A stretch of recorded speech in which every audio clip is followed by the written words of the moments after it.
Hey gang, it's JC and this is the Daily Dose for Friday, April 29th, 2011, a combined venture with Mind Active in beautiful downtown Brentwood. Great archives, it's some old television history at the top of the page, and of course our very popular eye candy feature right along here. If I sound funny, it's because I sound funny. Triple C and I both woke up yesterday with some sort of gack and sore throat and everything. I almost did not do this today. I'm almost calling in sick today. I'm right on the borderline, but you know what? The show must go on. Somebody very stupid said that once. The show must go on. I don't even know what that means. That means if you're barfing up stuff and you got the flu, you're supposed to go outside and infect everybody else, including the audience, and give a crappy performance. I've never understood that show must go on stuff. Who said it and why? But here we are anyhow, so let's roll on here. I got up at about 3:45 this morning.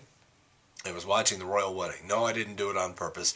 We went to bed so early last night because of the cold medication that I just woke up at 3:45 and couldn't go back to sleep. Figure I'll watch some news. Totally forgot that every station, including the Weather Channel, was doing royal wedding coverage. John Oliver, by the way, might be one of the funniest people in America. He's probably the funniest non-American born person. That would exclude Donald Trump, because I'm convinced that he was not born on this planet, but that's another story. What do we got? I got a couple of things I want to tell you about before we get into the meat of today's presentation here, and we're going to be doing our show up in Ferguson at the Ferguson Brewing Company a week from today, Friday. It's a fundraiser for the tornado victims in North County. So we're going to have more details on that, but we'll be doing the show live, me and Trish Gazelle, from 10 in the morning until 1 next Friday at the Ferguson Brewing Company. That is May 6th, and we'll tell you more about that as we get closer to it, and also, of course, on the air on the Big 550 KTRS, where Miss Gazelle and I, with Trish's Trash, reside every weekday from 10 in the morning until 1. The following week, Thursday, May 12th, from 6:30 to 8:30, it is the 25th anniversary of the Monday Night Miracle with the St. Louis Blues. I've been asked to MC the event. It's going to be just absolutely fantastic. Gino Cavallini, Bernie Fiduco, Greg Peslowski, Rick Mahar, and many more are going to be going there. Just check out the Blues website. I got all the details right there. We'll see you at the site of the old barn. That's right. That's where we're doing the whole presentation. There's going to be a party and video screens and all sort of special giveaways and everything like that.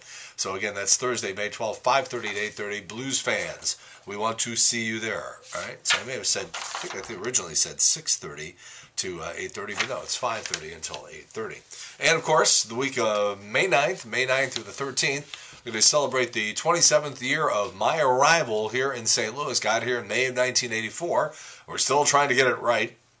So we're going to be doing highlights from the 27 years. That would include one-on-one interviews with David Letterman and Bill Maher and Leno and Oprah and J-Lo and Madonna and Ray Romano and Roger Daltrey, Mike Wallace, Leslie Nielsen, Terry Hatcher, Phil Donahue, Captain James Lovell, as in Apollo 13, Tim Russert, Senator John McCain, all that stuff coming up. Also, we'll have all those odd, memorable moments from down through the annals of showgram history. Our show in Moscow, our show in London at the Abbey Road Studios, the raid on Arnie Warren's show during the 1985 VP Fair, JC on the Sally Jesse Raphael show, and of course, the break-in at Mike Bush's house. I don't know about you, but I'm getting very concerned about the St. Louis Cardinals. Yeah, we won 2 out of 3 from the Astros, but we came close again last night to blowing it. The other night, we almost blew a 6-run lead, 6-5 final score. Last night, scored 9 runs in 1 inning and still came dangerously close on a couple of different levels to losing that game. Final score 11-7. But boy, the game was tighter than that in those late innings. I don't know what's going on, but we need help. You know, we need to score all these runs because our pitching just can't shut anybody down. You get past the 6th inning, and it's a free-for-all on this team. So it's going to be very interesting to see how this whole thing plays out. All right, royal wedding. I want to go back to that for a minute. NBC's Brian Williams, the anchor man for the NBC Nightly News, flies all the way to London with his crew to broadcast live and do the NBC Nightly News from the royal wedding. They get there on Wednesday, and they find out about all the incredible tornado destruction.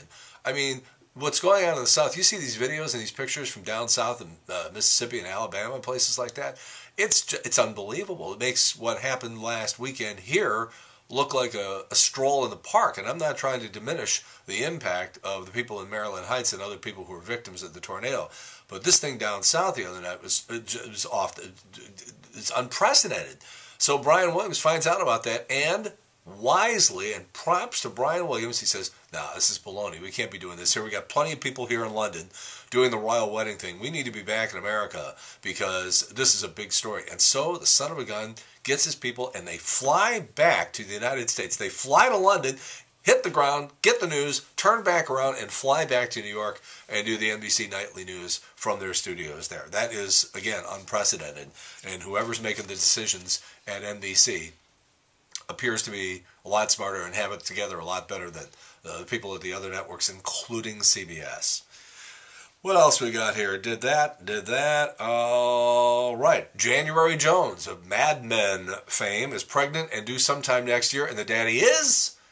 She ain't saying, but he ain't in her life anymore. You know, Jason Sudeikis of Saturday Night Live was tapping that for a long time, so we'll keep tabs on that. Who's the baby daddy? Chuck Lorre, the guy who's the producer for 2.5 Men, reportedly has come up with a plan to reboot that TV show, and it involves beefing up John Cryer's character and then bringing in either Woody Harrelson, Jeremy Piven, or Bob Saget into that show. We'll see. Casey Abrams, eliminated from American Idol last night. He was the guy they booted off 5 weeks ago, and they finally got rid of him last night. The Vegas odds makers, you're not going to believe this. You know who they're picking? The Vegas odds makers are saying that it's going to be Scotty, the country kid, who's going to win the whole thing. I'm glad I stopped watching. This summer's American Idol's live tour itinerary has been released. Scott Trade Center, July 31st, for the top 11. Normally it's 10, but you had that Casey thing. On 60 Minutes on Sunday, CBS News correspondent Lara Logan is going to give the details of the brutal and sustained sexual assault she was subjected to in Egypt 2 months ago. I've seen clips and read some of the transcripts. It is absolutely brutal, so be ready for that. All right, birthdays on Sunday. Got nobody to talk about today or tomorrow, but on Sunday, it's our old pal Sandy Stolberg, who used to be the, what do they call her? They had a name like the diva of dating or the romance director or something like that for the Riverfront Times. Like a romance director, what does that mean? Well, she handled all the personals, which you sit down and you talk to her for a period of time, and it's unbelievable. The stories that she has about people trying to get laid in those back pages of the Riverfront Times. Someday I'm going to have her back on and have her spill her guts again. We had her on years ago, and but planting a seed in my head, we're going to have her back. Hi, Sandy, and happy birthday. And because it's the weekend, how about a piano-playing dog who howls to the music that he's banging away on the piano keys? You said you wanted quality entertainment.